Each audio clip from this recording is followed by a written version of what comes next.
Warren Buffett doesn't like Bitcoin. And today I'm going to address what he said about Bitcoin in the last Berkshire Hathaway annual meeting. I'll link to the video below. So Warren Buffett starts by saying that he shouldn't be talking on this subject. And that's the first thing that I agree with. And here's why. He's not an expert in this. Many times, because a person is an authority on one thing, we think they're an authority on everything, even similar things. So Warren Buffett very openly says he never invests in tech for appreciation. He doesn't invest in assets that don't produce income. What he invests in are companies that are undervalued based on their income and performance. That's why he didn't get on Apple very early. That's why he didn't get into Google or Tesla or any of the best investments in the last 10 years in terms of tech and how much they appreciate it. Because what he's doing is getting a company that makes a certain amount of revenue. And when the stock drops below a certain price, he buys it at a good value, which obviously nobody can knock. Now, if you're questioning my authority on the subject, I'm just presenting to you ideas. And I can present you experts that are actual experts in technology and investing in tech, like Elon Musk or Tim Cook or Jack Dorsey. All of these people own Bitcoin. And I think they're much more experts in identifying new trends, new techs that are going to take hold. Warren Buffett never buys gold because gold doesn't produce any income. And he never buys tech because he doesn't know if a tech's going to succeed or not succeed. So those are more speculative. The first is that he said that if you gave him 1% of all the farmland or all the housing in the United States, that he would buy it.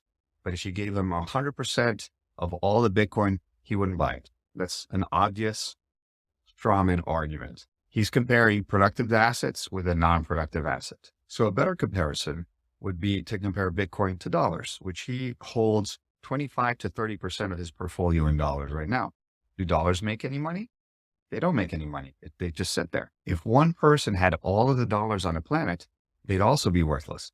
The next objection, which is more reasonable, is that the US would never allow another currency to replace the dollar. And I agree with him. I don't think they're going to use Bitcoin as the national currency ever because they want to be able to print money and they want to be able to control that money. And the printing is very, very attractive to the government. And that's specifically what makes Bitcoin so attractive. Because as they keep expanding the money supply, and this is an inevitability at this point, with the debt at the point that it is and all the unfunded liabilities, they have to print money. And as they print, it's eroding the value of the dollar that you're holding. And if it's eroding at 4% or 10%, it doesn't matter. You're losing it all the time. And most people have to find a place to put this money to keep their value. So they buy real estate stocks or whatever. But if all these things are inflated, where do you put it? And how do you solve this long term?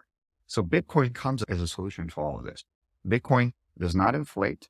It's the invention of digital scarcity.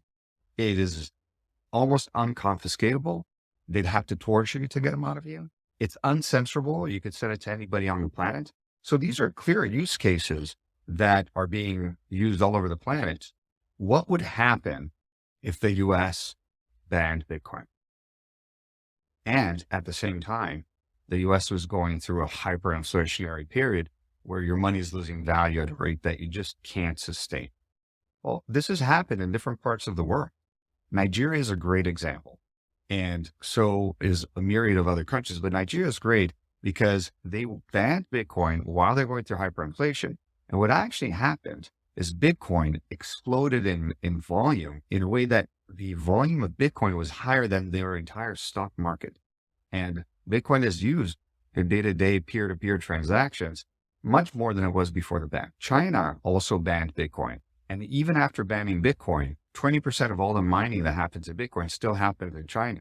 And that's the most authoritarian government on the planet.